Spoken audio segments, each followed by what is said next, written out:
This is a story about my dad. Specifically, my dad before I was born. There's always been a magical wonder surrounding the world before I was born. What were my parents like before they composed themselves into ideal role models? But this isn't just about my dad. This is about his band. The Fancy Lizards stopped performing together before I was born, but their shadows seem to linger. I'd hear my dad strumming out their songs, see their posters on the walls of my childhood home. I've asked myself for years, who were they? Who were they? Ladies and gentlemen, here are the Lizards. I was looking in a classifieds for bands in Nouveau, which was a newspaper here in Indianapolis that had all kinds of things in it. And I came across an ad one day that said, guitarist wanted Jerry Garcia meets Muddy Waters in the Zone.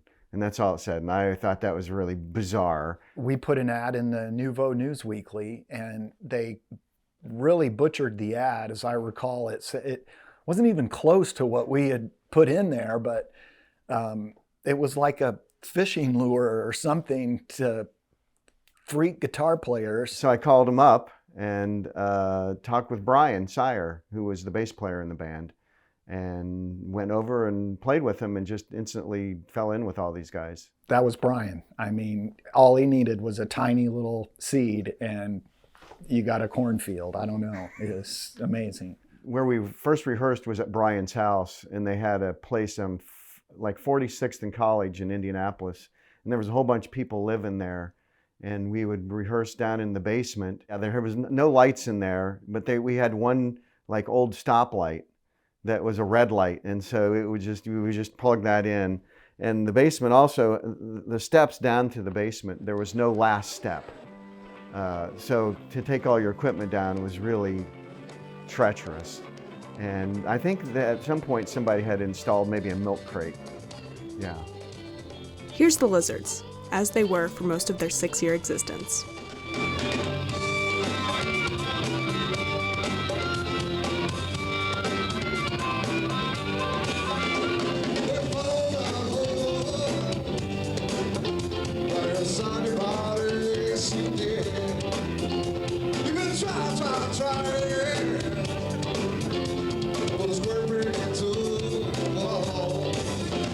We played up in Lafayette quite a bit. I can't remember the places up in there. We played up in Chicago, in Cincinnati, Columbus, Ohio, Huntington, West Virginia, Carbondale, Illinois. We played up in Wisconsin a few times.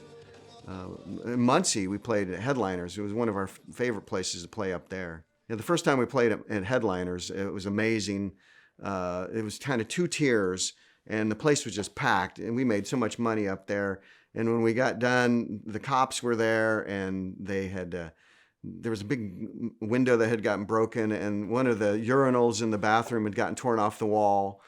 And I was like, this is the place for us. Anybody that would have us and pay a little bit of money. Bars that were stable were there, but there was also festivals that would pop up. I think it was still called Deer Creek at that time, and they'd have a summer series of opening bands in the back lot. We got to open up for the Allman Brothers once there, and for Hootie and the Blowfish. I think one of the very first gigs we had was at, it's now called the Jazz Kitchen, but it's a very nice club, and touring musicians of the highest regard can play there.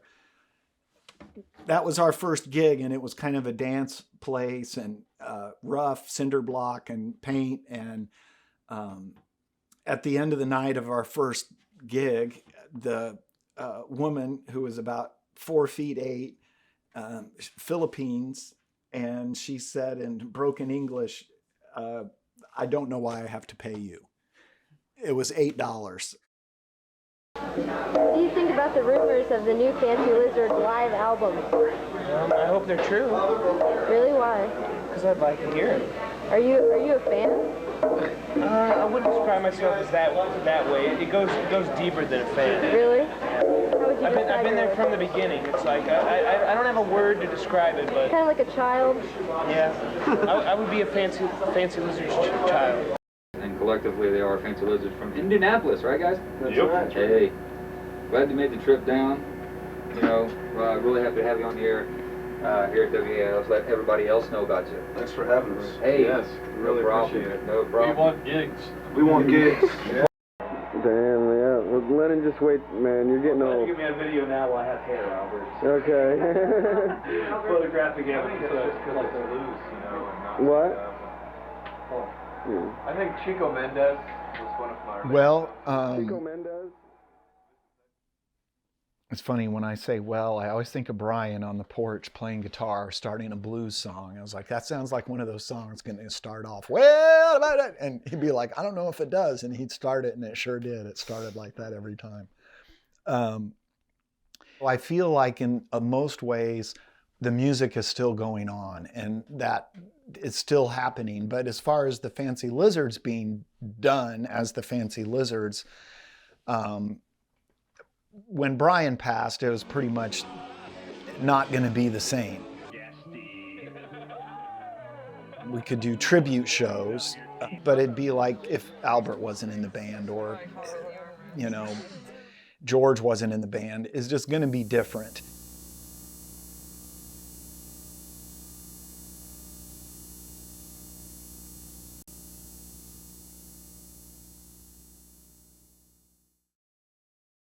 The community that we had was amazing. All the people that we met, all the people that were really willing to help us. The music that we created, you know, original music that we created from scratch had such an impact on people.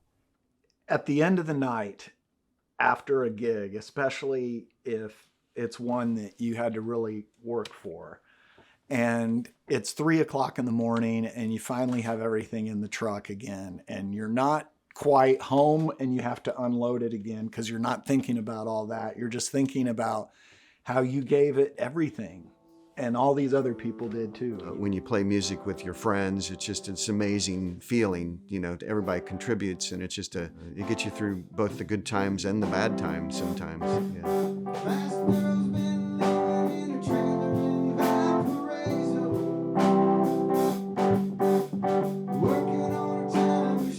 The Lizards weren't just a band. They were a moment for my dad, Lennon, and all of their bandmates. A moment that's now gone. But it lives on through scratchy old tapes and in the unknowable depths of the human brain. Is memory passed down through genetics? Because when I look back at this footage and my parents in their youth, I feel like I can reach through the screen. That I can, just for a moment, be there with them.